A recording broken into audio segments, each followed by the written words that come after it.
Yeah, let's take a look at PulseX. Now, PulseX is a really interesting case because, much has been made. The ratio, which maybe after this, we could pull up the actual Pulse. Well, actually, I mean, it's one click of a button, but just look at PulseX versus Pulse, because we've seen that ratio really narrow here. Like, I mean, for a long time, there you go. This will be the PulseX to Pulse chart. So for a long time, we've been in that kind of like 1 to 3.5 zone, 1 to 3 maybe. But now, I mean, lately it's been 1 to 2.5 or even less than that. Yeah.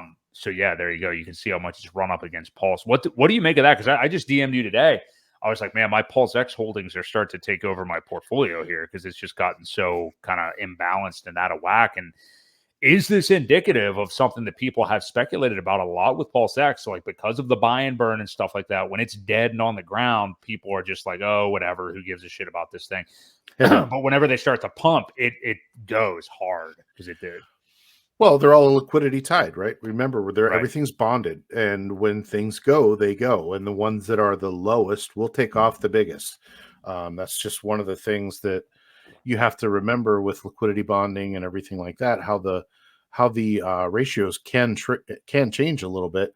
When we were talking about this, this afternoon, I mentioned that having a liquidity position between these two tokens, for me, is one of the only things that I'll really play with as far as providing liquidity, because I really don't care which one I end up with more of. You're going to have impermanent loss on one side or another, depending on how that ratio changes from where you entered the position.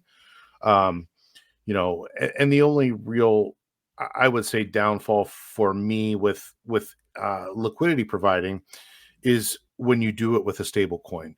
The last thing you want to do is end up with more of a stable coin than you have of the coin that's running away from you. And it hurts. It hurts really bad. But, yeah, it's one of the reasons why I decided that I would provide liquidity for this pair, earn a little bit of incentive along the way. It's not the greatest rate of return, but for me, it's the safest. And, I don't care which one I end up with, because I know they're both tied so closely together that, they're going to flip back and forth between the two. It should stay pretty close. I think it will still always, because of the amount sacrificed, I think they'll always stay pretty close to that 1 to 3 ratio. Yeah, I'm with you. Yeah, just simply because of the mathematics of how much more sacrifice for PulseX. Exactly. But it's really great to see it really go hard as we go up here. Do you want to just check? I guess we can check both hexes too, because I am interested. We can do regular hex on PulseChain first, but I am interested to see eHex too and how it's kind of performed here. But we've seen that ratio, tighten a little bit again.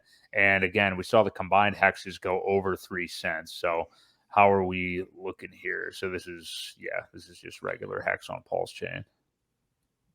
Yeah, it's looking good too. I mean, so you're seeing a lot of similarities. Looks just like the Pulse chart. Yeah, it does. It does. And we go back to the liquidity bonding again, being so tied together so closely. So, I think you're going to get a little bit of a different picture. Let's look at this one. Yeah. Yeah. See, now this one looks a little different. Yeah. A little bit. You have a pullback here where you didn't have it on this one. We're still on the daily chart. Yeah, it's looking good. It's creating a nice little bull flag here. And if you measure this movement from here to here, once this finishes out, you could get that size movement, which would put you probably a couple cents. Yeah, probably 2 cents ish. Yeah, close to it. So, I think our friend Axis has been talking about that for quite a while now, actually. Yeah. He has. And, a lot of people are coming around to it. There's still people in the camp that don't want to talk about hex on the Ethereum side because of the gas. But there are people out there that are Ethereum whales that don't care about gas. And it is closer to the on and off ramps. So, there's going to be plenty of action over here as well. I would not pick a side. I don't think we're going to have a loser on either side. I'm with you 100%. It's uncanny because that does look like the pulse in the other hex chart as well. But you're right here. I think we definitely will see some consolidation around a penny here for that, just because we have a lot of history there. That was Yep. obviously a big sticking point in hex's history a few years ago. Yep. So it being back at a penny is definitely really cool and bullish. And yeah, I mean, there's not a lot of room up above there, or there is a lot of room, I should say. Well, we To hit it kind of, back here in October too. So, yeah. this was pretty hefty resistance, which we're running into again. Mm, So and being a penny, just over a penny, it's that mental number. For some reason you have those, you get a penny and a nickel and 10 cents and then a quarter. And, they're mental levels that people have in their mind where they're going to yeah.